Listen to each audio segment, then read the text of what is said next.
Full disclosure, the voice you are listening to now is artificially generated, brought to you by satisphonic.com. See the link in the description for more details. What is one thing that you flat out just don't know how people afford? Secret hidden families. I can barely afford one. Amazed you can afford one hidden family. Honestly, just affairs in general. I wouldn't do it anyway, but it genuinely seems like a lot of effort. I've heard 2 jokes that entirely sum up affairs for me. I don't have the time or energy to disappoint 2 women. I know my husband isn't having an affair because I'd have to plan it for him and remind him about it 5 times. These remind me of my mother. But first, a bit of background. My dad worked for a soccer club but had to retire due to serious illness. He was given a lifelong season ticket for him and companion, as he was unable to go alone. But my mom has no interest in football at all. He had many friends who were fans of the club, but one who stood out was female, a little younger, and good. She was a very good friend of the family, and came to the house to chat to my mom for a while before taking him to the match. One day my mom got a call from someone telling her that, shock horror, my dad was having an affair and taking another woman to matches. The legend that was my mother said, well, that's one less thing I have to do for him, and put the phone down, edit to add. The first persons he told about this was the lady concerned. Cold. She found it as hilarious as well, all did. Dad was quite flattered that someone thought he could pull someone so out of his league. My boyfriend says I can't afford another expensive hobby. Cracks me up. Effort, just the time alone. I joke of this with my spouse when we hear of people with secret families. I feel like my time is around 90% capacity, and I'm going to get a second family somehow. Seriously.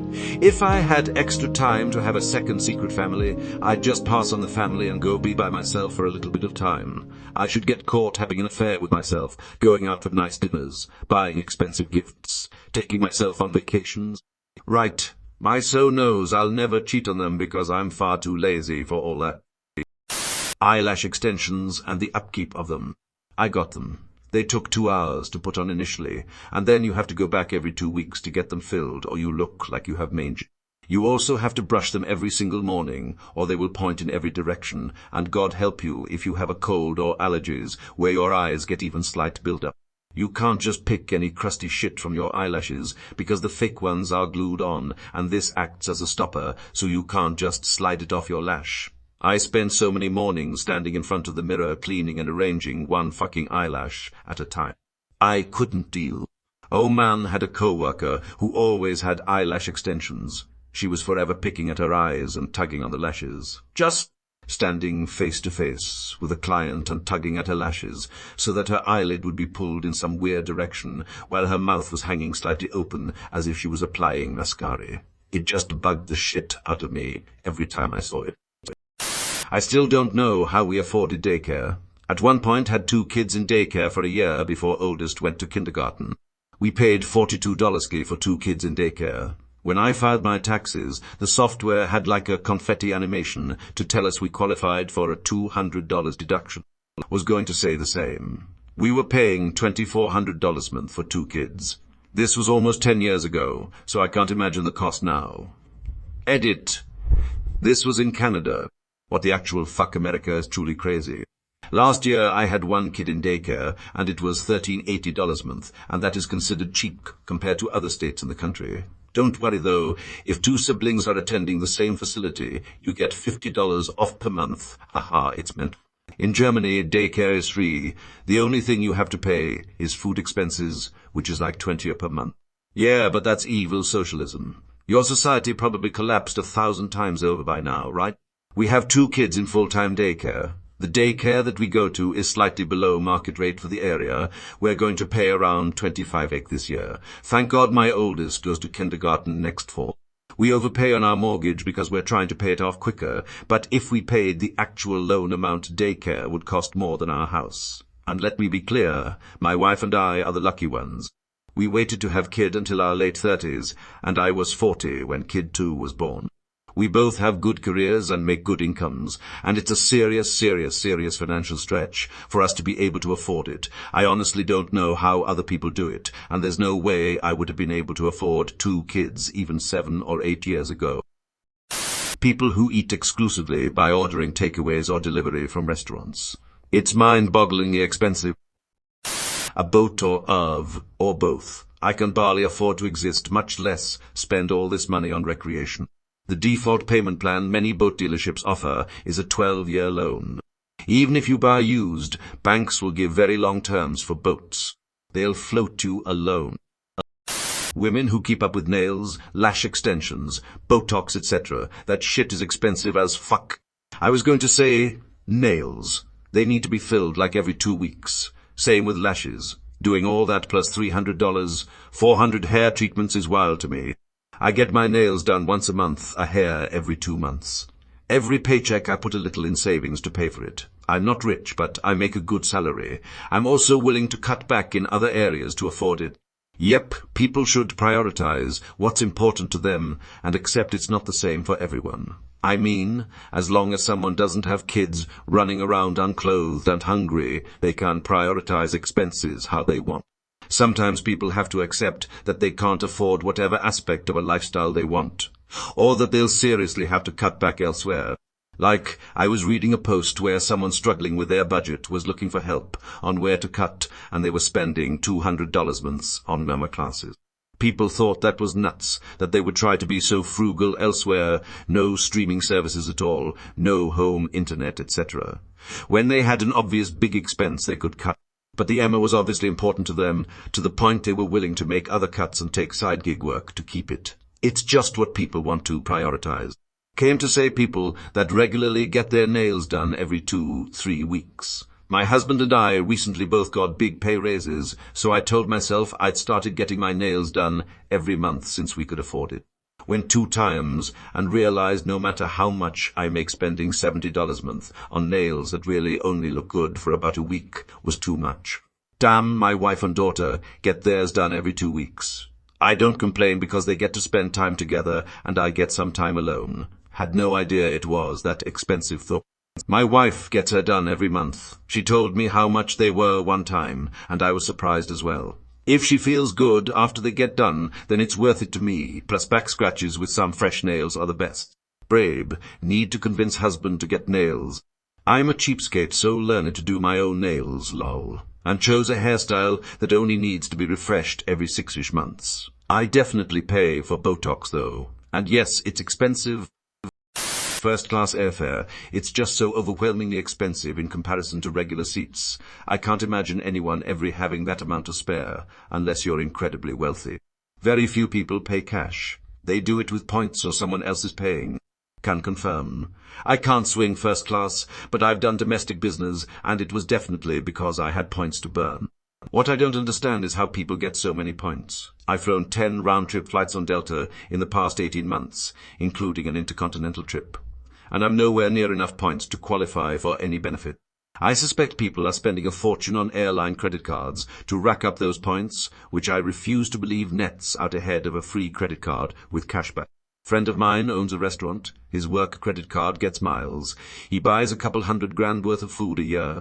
Business travel mostly. I know people who spend 300 days a year on the road. Their accounts are overflowing with airline and hotel points. Edit to add, Deviant Olam did a couple of videos about airline loyalty programs, how they're changing, etc. Just recently, as he and his wife are diamond tier travelers. Might be worth a watch for you frequent flyers. Taps. YouTube, Comwatch, ViewTube, Comwatch, Vevistag Joy on Div.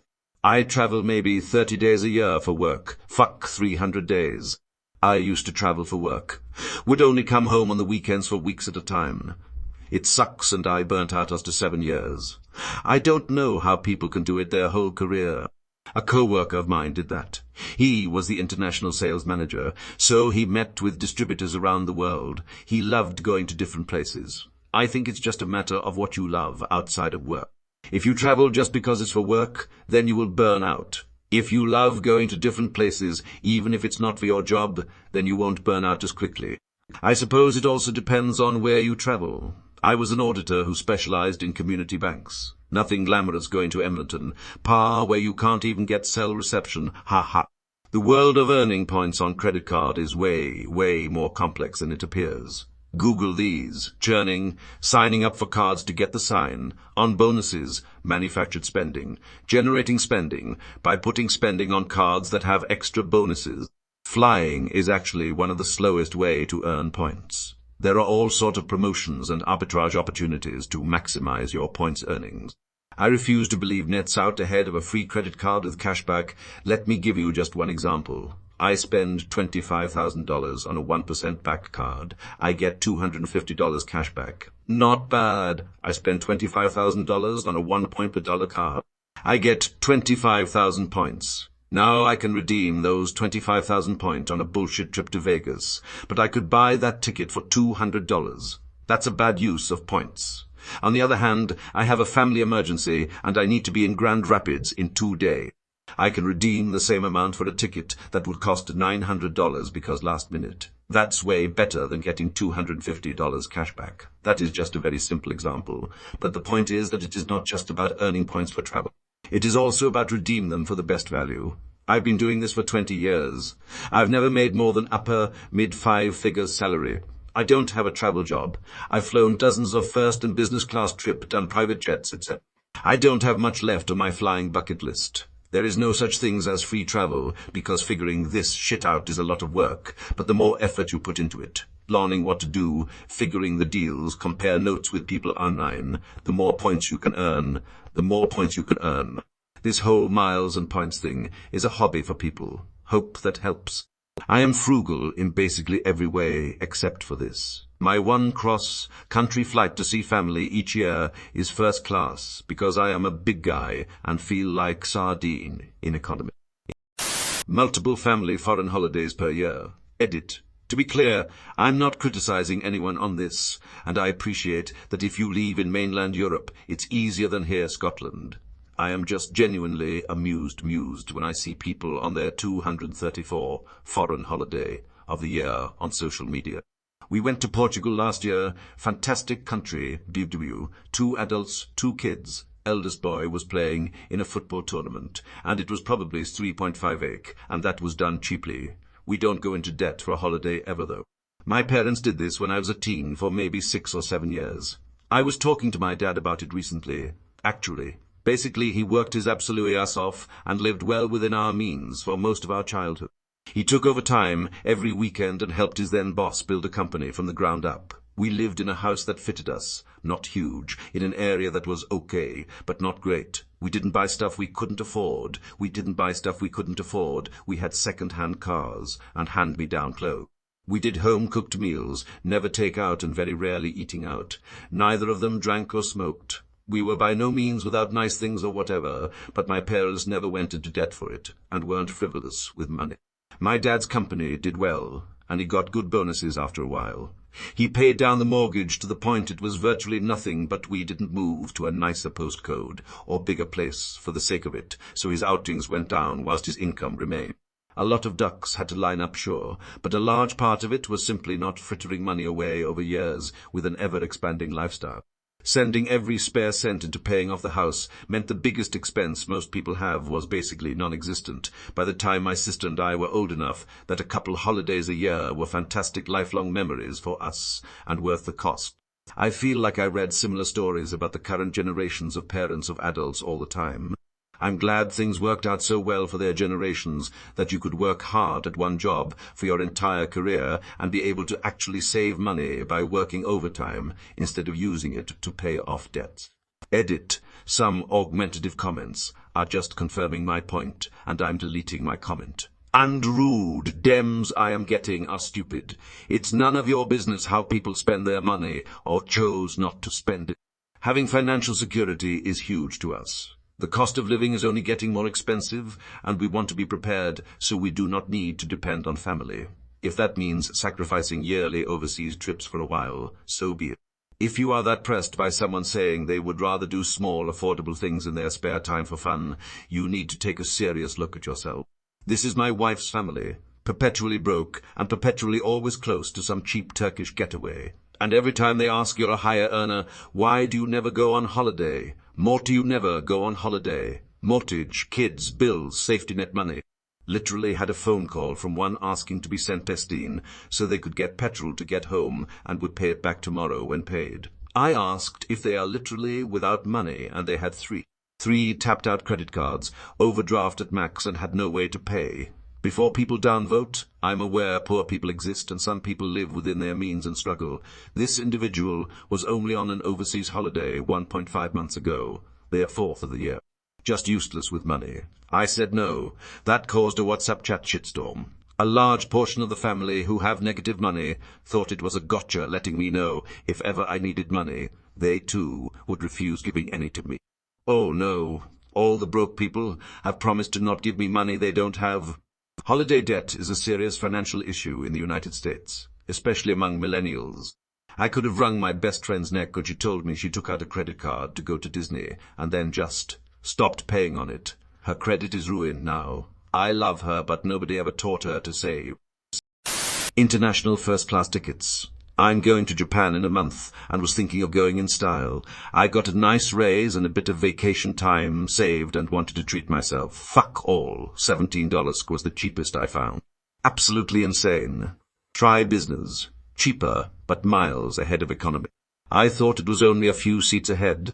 If you have to ask, your seats behind.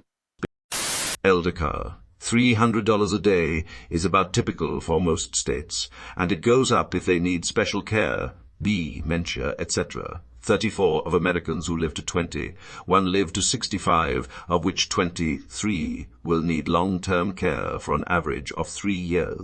Maybe not all long-term care is nursing level, but some of it is even more expensive. Memory care, etc. comes out to roughly $150 per person, and almost double that if you limit to those who need any at all. Somewhere between a generous down payment and a new house.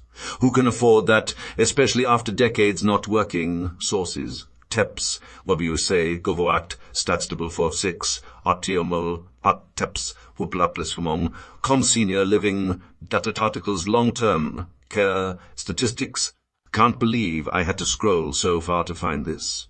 I'm at the age where this is becoming an issue for many of my friends' parents, and it's overwhelming. How do these people have 13 per month per person? For my mother, her life savings was gone in less than a year. At over 30 a month, it doesn't last long. Once you run out of money, you can apply for Medicaid, not to be confused with Medicare, of course. Luckily, she was in a nursing home that had Medicaid beds available, so we were able to transition her to be paid by the state once she was bled dry. So, to answer your question, how do people afford it? They don't for long, if at all. My co-workers get lunch out 4-5 times a week. I have no idea how they do it. I bring lunch 4 times a week and get lunch out one day as a treat. Haha, my family does this.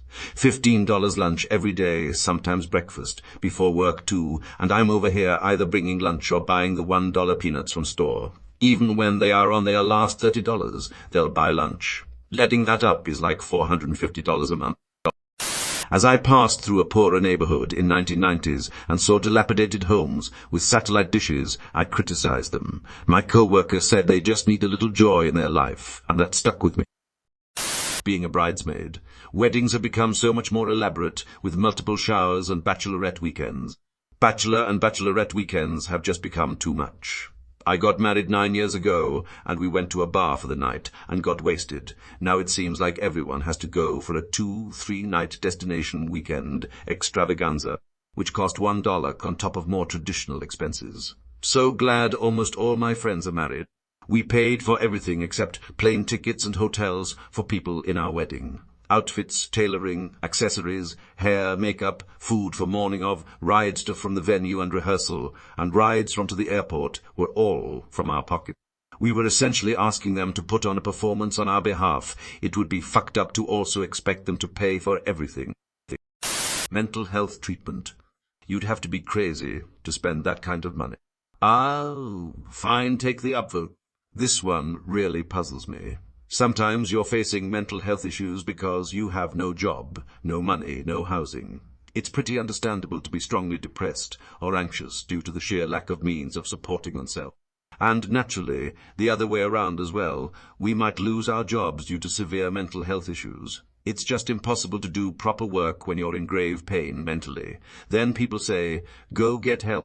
Oh, sure. But how? No job, no money, buddy. Only kind of help one can get is meth or fentanyl. And I mean this as no joke, and no shame to drug users. When you're completely fucked, it's perfectly understandable that you'll resort to drugs. Only way you can think of for feeling minimally good feelings. You shouldn't do it, but many do. It's fucking devastating. I have health coverage and knew I needed mental health care. I called to make an appointment. They told me it would be months before I could get an appointment. I am paying out of pocket for out-of-network care just to get the help I need. Go, America. Gestures widely to everything. I was raped 3 years ago and called my local sexual assault center the next morning, and they told me it would be at least 3 months before they could see me. Children. Used to be so much easier when we could send them off to toil in the salt mines. The children yearn for the mines. This, me, at friend's mother's funeral, listening to her eulogy and stories about how she sacrificed everything to make sure her kids never went without. What an amazing woman. Me watching my sister never buy anything for herself but spend hundreds on concert tickets for her kids, only to have them complain about the seats. It won't kill them to hear the word no every now and again. Kids are so expensive, I don't know how anyone can afford them.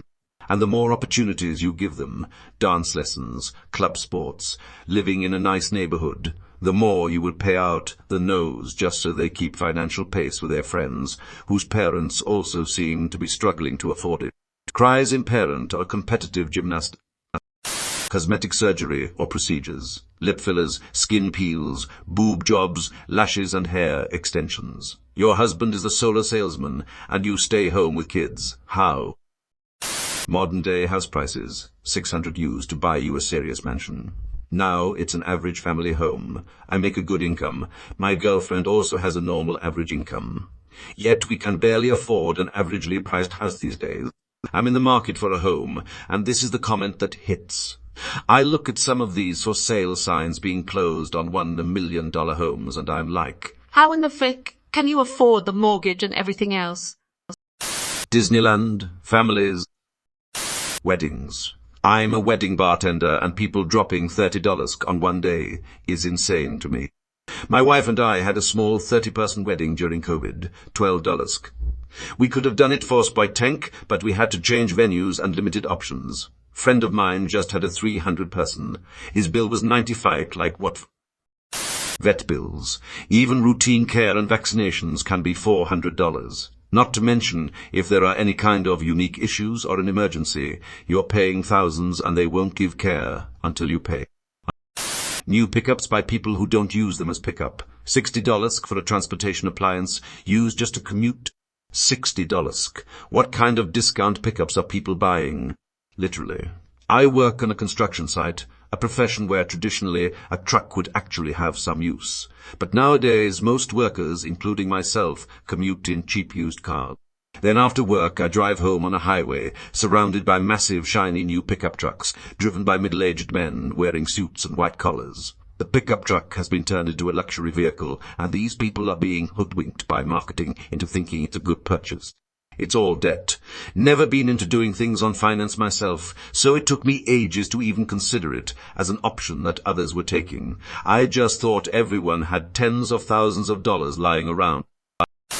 I'm in the service industry, and the pay is crap, yet all my co-workers have thousands of dollars of ink on their bodies. Do you not see the massive amounts of air they're hauling around? Honestly, rent. I have heard somewhere that the rent is too darn high. Coffee from the barista every day. Some people go multiple times a day. Absolutely astonishing. Coffee every morning and lunch, delivered every day, then complain about being too strapped to help with their child's braces. Yeah, I know, Rodley specific. My boomer uncle recently asked how much rent was where I am. I'm on the other side of the state in a larger area than he is. When I told him how much average was, there was a very long pause. He lost his breath for a minute. He owns a house paid for. He recently rented out his parents', my grandparents' farmhouse, but it's insanely out of touch rent-wise, too low. Were one disaster landlord selling rent increase from being homeless right now. I've seen plenty of people in their 30s and on minimum wage jobs post their huge and expensive Funko Pop, Gundam vinyl, manga, retro game collections, and I don't know how they do it. I had a friend that matches your description, and the answer to how was by neglecting bills and racking up credit cards, living at home with parents still, and blowing their money on this stuff. Person I know gets her nails professionally done every week. Designer clothing. Spending hundreds of dollars on a pair of pants is ludicrous to me. In us, teeth. Weddings. We looked at venues that were $10, $20 before food or anything, and this was rural North Carolina. We did a simple church wedding, had great food, and then had a great honeymoon. Also going to Hawaii for 2 weeks was half the price of Disney for 5 days. Book through Costco, kids. Cars.